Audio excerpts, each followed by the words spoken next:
Welcome to Let Me Fix This. Enjoy the video. In this video, I will show how to replace Honda Civic fog light. Remove the wheel well liner to access the fog light assembly and disconnect the wiring harness. Start by loosening 2 screws and 1 clip holding the housing, then gently pull the assembly forward. Swap the old bulb with the new unit, secure the housing, and reconnect the harness.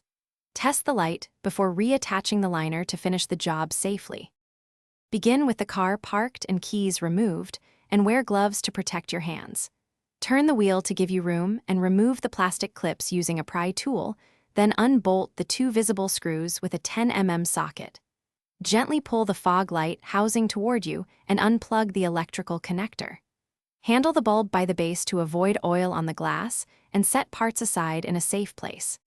Install the new bulb or assembly by aligning the tabs and pressing gently until it seats. Reconnect the wiring harness and turn the fog lights on to confirm proper function before final reassembly. If the light works, reattach the housing, tighten the screws evenly, and replace plastic clips in their original spots. Finally, recheck alignment from a short distance and ensure nothing rattles when you. Thanks for watching. If you found this helpful, don't forget to like and subscribe.